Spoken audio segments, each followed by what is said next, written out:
I'll divorce a slave who doesn't do housework, huh? Suddenly entering the room, my husband, Ethan, remarked. He was smirking and looked down on me, sat in a chair for a while. I'm already doing you a favor by putting up with you, useless. Hurry up and get dinner ready. Ethan was livid. To my horror, he even kicked my belly, which was in its 9th month of pregnancy. Caught off guard, I, along with the tablet I was holding, tumbled down from the chair onto the floor. In that falling moment, I tried to protect my belly. The pain from the fall shot through my entire body. Beyond my initial scream, I couldn't utter a word due to the pain and clutched my belly desperately. Ethan kept kicking me and was like, "Get up and do your job," when suddenly, an angry voice yelled at him from somewhere. What awaited such a husband after this incident was? My name is Yvonne Dawson, 29 years old. Living with Ethan, my husband who's 3 years my senior. Though soon, we're gonna be a family of 3. Actually, a new life is growing inside of me. Now in my 9th month of pregnancy with our first child, I often find myself cluelessly reading maternity magazines, somehow making it through the stable period of pregnancy. But that doesn't mean I've been at ease. Every day is a mix of finding out what I shouldn't do and what might be best for the baby at this stage. Morning sickness, which I had only seen on TV dramas, was far more grueling in reality. Alongside realizing the challenges of childbirth, I've also came to appreciate the greatness of motherhood. Hoping that my baby would be born safely, I've eagerly awaited the day. However, something started to trouble me. It was about Ethan. When I told him about my pregnancy, he was like, "All right," pumping his fist in the air and cheering. I believed we'd have a happy family life. I pictured a bright future full of smiles with Ethan and our soon-to-be-born baby. However, as I grappled with the uncertainties of my first pregnancy, feeling unwell, unable to move as usual, or bedridden due to morning sickness, Ethan began to change. "I'm home. Why the hell are the lights off?" "Sorry. I've had bad anemia since this morning." "So, you haven't done anything again?" "Yes, that's why I tried calling to let you know maybe you could grab something to eat or buy something on your way home." "I was already on my way. How am I supposed to get my food now?" Saying this, he began yelling and throwing things around. I tried telling him about the frozen burgers and pizza in the freezer, but he was like, "After a long day, you expect your husband to cook for himself," and continued ranting. Ethan didn't care at all about my well-being, especially when he was hungry. He clicked his tongue with a look of annoyance and left without a word. When he came back after a while, he brazenly finished a meal just for himself, didn't clean up, and went to sleep after drowning himself in alcohol. After watching Ethan went to his room, I managed to get up and ate whatever I could for the sake of my baby. Sitting in the silent living room, I became sad, and tears welled up in my eyes. The happy family life I had dreamt of until the other day seemed to be crumbling so quickly, and I couldn't process it. I and Ethan, in the vernacular, had a workplace romance. We've worked at a major global corporation called Asher Company, where Ethan was in the marketing department. I'm an executive assistant but also handle some of the accounting. One day, while working on the accounts, Ethan noticed me when he brought some documents from his department. From that day on, he started pursuing me relentlessly. It was love at first sight for Ethan. At first, I wasn't interested at all. But his persistent efforts and the way he seemed to lead his team with such vigor drew me to him, and we started dating. Once we started dating, he was a wonderful person who made me dream of a happy family life. I wondered if he would be kind to me again if I was more diligent about housework and took care of him properly. With that thought, I decided to wake up even earlier than before and move at a relaxed pace. Even if I'm working from home, I've gotta work. Stay strong, me. Actually, I chose to work from home, not yet on maternity leave. Some of my secretarial duties, like scheduling and contacting managers, could be done remotely, and more than anything, I wanted to save money for our upcoming baby. So, I kept my spirits high and adjusted my routine to maintain a balance. I would wake up earlier than Ethan, prepare a hearty breakfast. He usually eats at the company cafeteria for lunch, so there was no need to pack a lunchbox. Once I sent Ethan off, I could work at my own pace until he returned in the evening, balancing work and house chores. That's how I spent my days. However, Ethan's attitude towards me didn't change. In fact, it became colder day by day. One weekend, I was feeling unwell from the morning, and even though the alarm rang, I couldn't get up. Unfortunately, I overslept until Ethan's wake-up time. "Hey! Wake up! I told you I've got a golf outing with clients today. You expect me to leave without breakfast?" Oh right, he had mentioned it. "I'm sorry. I just couldn't." Before I could say anything else, he was like, "You're useless," and kicked the bed hard in frustration. His loud voice and the jolt scared me, and without thinking, I said something I shouldn't have.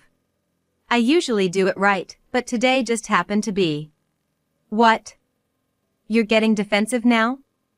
You're a homemaker, it's a given you should get it right every day." He raised his voice even more and started lashing out at the things around him. Sounds of objects colliding and breaking echoed throughout the room. "I'm so sorry. Please, stop it." Terrified, I plugged my ears and apologized. From then on, we barely spoke. When Ethan seemed upset, I kept my distance and would apologize if he said anything. Of course, I hadn't done anything wrong. Could I really give birth feeling this way? I thought about going back to my parents' house for the birth, but there's a chance that seeing the baby might make Ethan come around again. Just like when I told him about the pregnancy, he might be happy. I decided to hang on to that faint hope. A little while after Ethan left, I slowly got up and started cleaning up the things he had angrily thrown around and scattered on the floor. Among them was a picture frame containing a photo of us, taken back when we were dating. Only the glass surface of the frame was shattered, leaving it pitifully broken. It felt as if it was saying that things could never go back to the way they were, and tears began to stream down my face. Then, someone knocked on the front door. Checking the time, it was a bit past 10:30 a.m. Who could it be? Ethan wouldn't knock the door. Wiping my tears, I went to answer the door. "May I ask who's calling?" A kind and cheerful voice answered. "Yvonne? It's Jessica." Surprised by the unexpected visitor, I quickly opened the door. "Jessica." I must have looked terrible. On seeing me, Jessica was like, "Oh dear, what happened?" "You look pale," and reached out with her plump hand to comfort me. Tears streamed down my cheeks again. Jessica is the wife of the CEO of Asher Co., where Ethan and I work. We became close through my grandfather, and since Jessica doesn't have children of her own, she dotes on me as if I were her daughter. Before my pregnancy, I used to visit Jessica and learned flower arranging from her. Back in the day, Jessica used to be a flower arranging instructor, and since I love fresh flowers, she decided to teach me. This might be the first time Jessica visited me. I told Jessica everything that happened since Ethan changed. Seeing the state of the room, Jessica sensed that something was amiss. "Did you talk to someone about this?" "No, I believe it's an issue between the two of us. Maybe I'm the one to blame for not behaving the way Ethan wants. I've never had kids, so I can't pretend to know everything. But I can tell that treating you, who's carrying such a precious life, like that is wrong," she said, standing up for me. She was like, "If he acts like that at home, I bet he's no different at work." It seems she speculated that Ethan's behavior wasn't just because of my pregnancy but might be rooted in his character. She was also like, "Sounds like a typical case of once you've caught the fish, you no longer feed it, doesn't it?" After listening to my whole story, Jessica cleaned up the mess and made me chicken soup.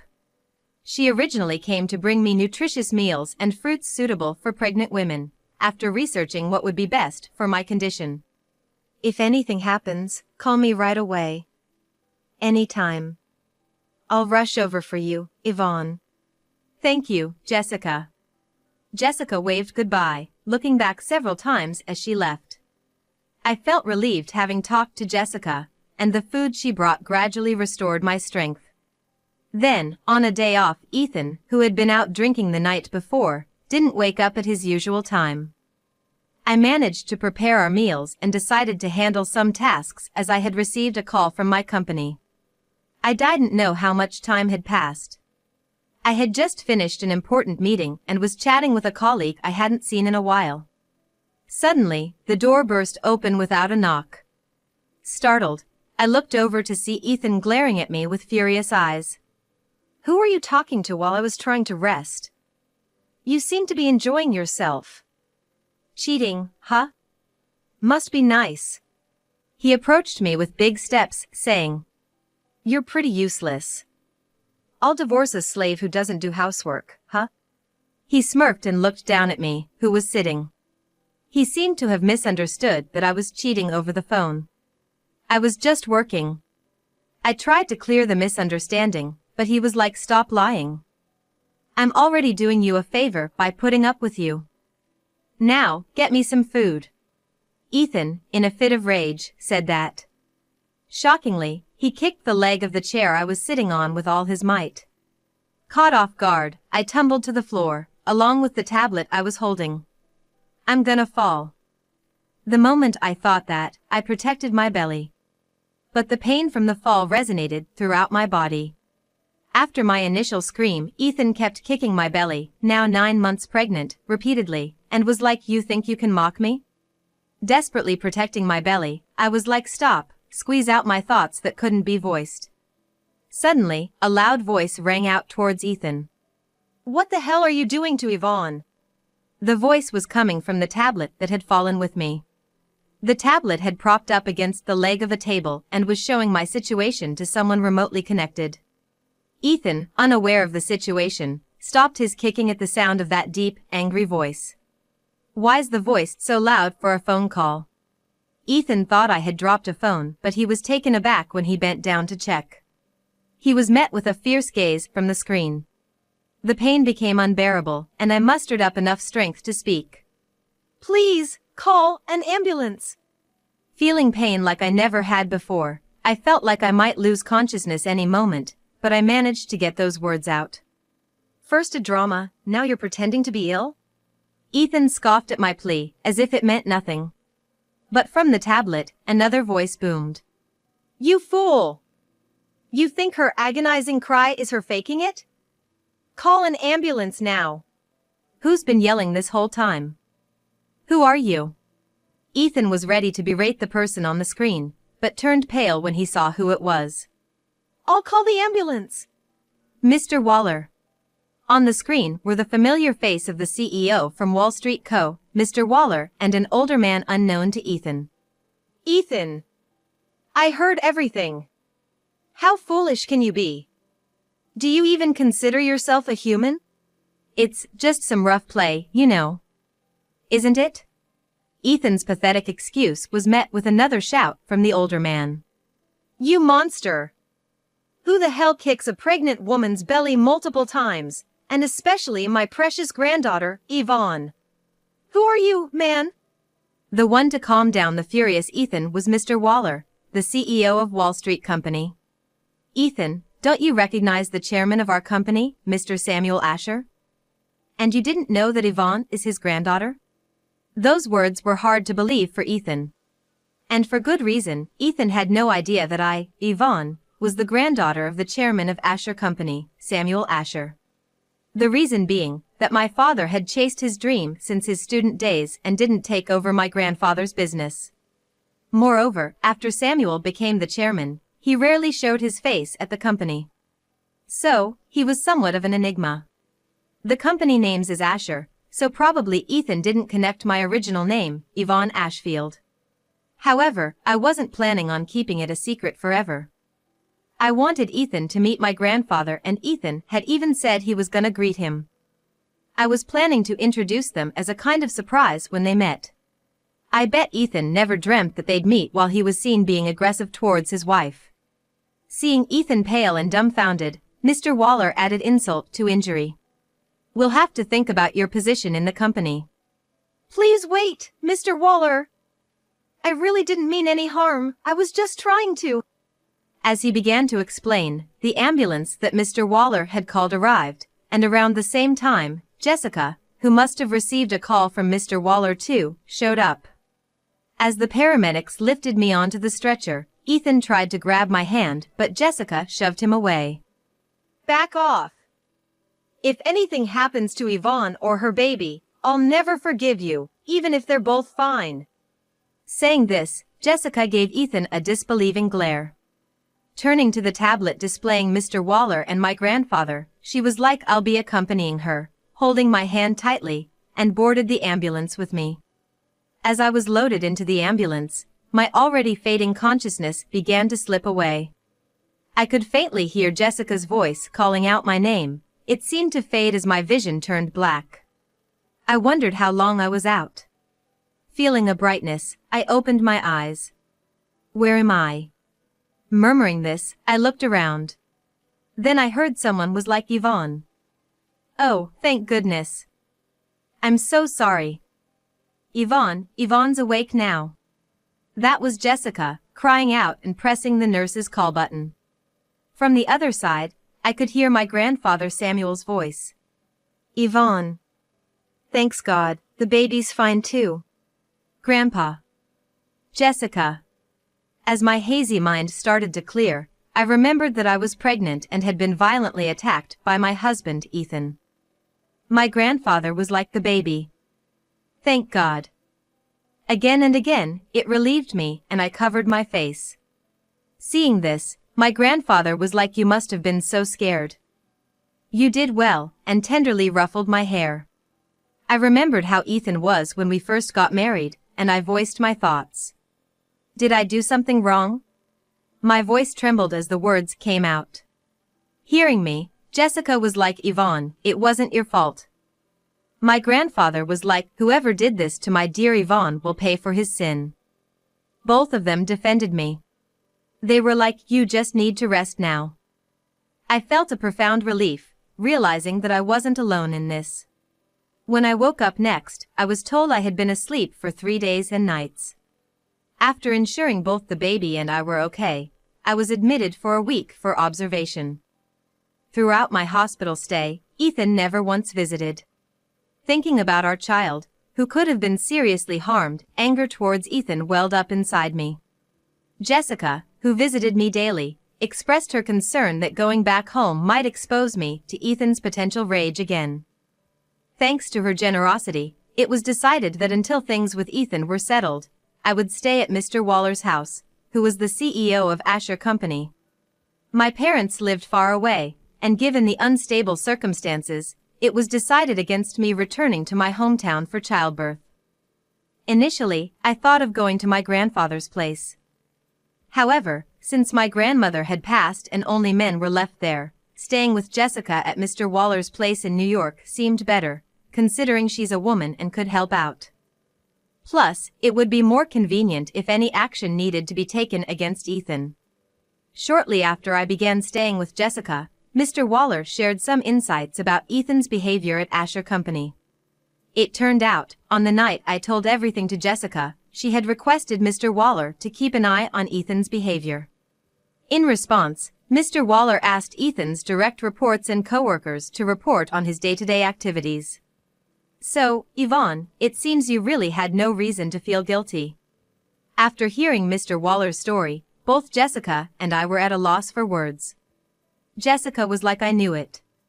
Turns out, since I was rushed to the hospital, Ethan never contacted me. He was under the impression that I had wronged him and ran away. Worse yet, he was spreading rumors at work that I had cheated on him and felt guilty, which was why I left. Moreover, a coworker from Ethan's batch revealed that he was always an arrogant person, looking down on those he considered beneath him, and even treated some of his subordinates very poorly. Back then, I was the most popular female employee in the company. Ethan only pursued me for that reason. He apparently boasted that once we got married, he'd treat me like a slave and exploit me to no end. I had been deceived by Ethan. Realizing this made me feel utterly naive for ever thinking I was lucky to have met someone kind. "He doesn't even feed the fish he caught," Jessica remarked with a look of disgust. I bet he's up to no good outside of work as well. We should probably look into it. Jessica exchanged glances with Mr. Waller and nodded. She was like, "Wait here," giving me a reassuring pat on the shoulder, before heading deeper into the room. She returned in less than 5 minutes, handing me a business card. "This person's willing to really listen to you, so you might want to consult with them." When I looked at the card, I realized it belonged to an attorney. It turned out that my grandfather, knowing this attorney was a top-notch professional, had entrusted it to Jessica to pass on to me. My grandfather was currently occupied with some long-standing international business partners who were visiting him, so he had left me in Jessica's care. "The chairman was really concerned about you. He told me he wishes he could be by your side during this time, but he wants you to stay strong and do your best." "I see. Just like grandfather," I whispered to myself in my heart. Growing up, I'd always seen my grandfather as someone who prioritized work and business associates over family matters. He was very strict in that regard. I was Grandpa's favorite, so I've been watching my grandfather since I was little. Although he always seemed stern in his work and even came off as cold when I was a student, I knew the love he'd shown me when I was little, so I always adored my grandfather. With the encouragement from someone as dear to me as my grandfather, I decided it was time to face Ethan head-on and figure out the direction of my life. And when I had the attorney look into various things, the revelations just kept coming. It turned out that Ethan was an unbelievable person. Firstly, he had framed me as the unfaithful wife who had run off, but investigations revealed he had relationships with multiple women, including a receptionist at Asher Company. Upon Mr. Waller conducting an internal investigation at Asher Company, suspicions arose that Ethan was embezzling company money, trying to pin the blame on me, who also worked in accounting. Soon after, my cell phone rang. Of course, it was Ethan. "What the hell is going on?" he shouted, the anger evident in his voice. I no longer found him intimidating. Responding in a calm yet cold manner. "Should I assume you've received the certified mail I sent? Why are you talking so formal and distant? Oh, haven't you read it? I can't forgive what you did to my unborn child. At the same time, I truly hope to become strangers with you, that's why I sent that." "What? You're the one who cheated and just disappeared on me." Ethan's yelling hurt my ears. "Do you only have a brain to shout? I can hear you without you raising your voice. Satisfied now? Accusing me of something I didn't do while you've been having fun cheating with multiple people." With a hint of sarcasm, I make it clear I know everything. He was like, "Hang on. How do you know all this?" getting into a panic. But I continued without hesitation. "You really haven't read it, have you? I had investigated everything. We have more than enough evidence. And also, I was like, the mail I sent was about my personal claim for damages, but for your misdeeds at Asher Co., their legal counsel will be in touch. Brace yourself." Upon hearing this, Ethan must have turned pale as a ghost, sweating profusely. In a rush, he started going through the mail I had sent. The rustling sound of papers was evident. And once he realized that even the company matters were known to me, and given the mention of the company's lawyer, he probably felt the weight of the situation and tried to turn things around. "Come on, Yvonne. You don't want to break up with me right now, right? Our baby needs a father, right? Look, don't be foolish thinking about leaving. And about the company, they think you did it. I'll tell them they got it wrong, okay? Then it'll be like it never happened, right? Such a selfish and advantageous proposition. Unbelievable reasoning. I told you what I did, didn't I? I said we have more than enough evidence." "Oh, right. My grandfather was pretty furious too. You might get sued by him as well. I'm done talking to you. If you have anything to say to me in the future, do it through my lawyer." With that, I hung up the phone. Ethan was like, "Hey, don't hang up." I could hear his desperate voice. But I couldn't care less about that. I never wanted to hear Ethan's voice again, let alone see his face. Given that I was expecting a baby, I decided to leave everything to my lawyer and focus on my preparations. As for what happened to Ethan, investigations at his company revealed inappropriate behavior towards colleagues, leading to complaints. Evidence of embezzlement was also found, resulting in his termination and subsequent arrest for theft. Furthermore, while I didn't want any trouble, especially with my baby on the way, my grandfather's anger led to Ethan being reported to the police for assaulting me. He faced further investigation for assault. Financially, multiple compensation claims piled up on him, resulting in a massive lump sum demand. For the time being, Ethan's behind bars, but when he gets out, well, his life's gonna be even tougher. You had it coming. I hope he pays for what he's done. Before Ethan was taken in by the police, I managed to finalize our divorce. I then safely gave birth to a healthy baby girl. After discussing with my grandfather and Jessica, we decided to ask the lawyer involved in marriage as a special case that my daughter wouldn't see her father for now. It was a surprise for my parents, but after my delivery, they moved from Nebraska to New York to live with my daughter and me. It was the four of us together. My parents also helped out with raising my daughter, allowing me to go back to work. By the time my daughter started elementary school, I was entrusted with significant responsibilities at work. I succeeded Mr. Waller and became the CEO of Asher Company. Following my grandfather's policy of not allowing the company to become stagnant, the CEO position rotates after a certain age. While working as a secretary and handling the finances, I'd been studying the ins and outs of the business. Had Ethan remained the person I met back then, maybe he'd be the CEO now. But looking at the path he chose, I can't help but pity him. I feel more resolved to be a leader who listens to everyone, ensuring we don't produce employees like him. I'm determined to follow in the footsteps of great men like my grandfather. Speaking of my grandfather, he's now retired as chairman and is completely smitten as a great-grandfather to my daughter. Though I've been through tough times, I feel truly blessed right now.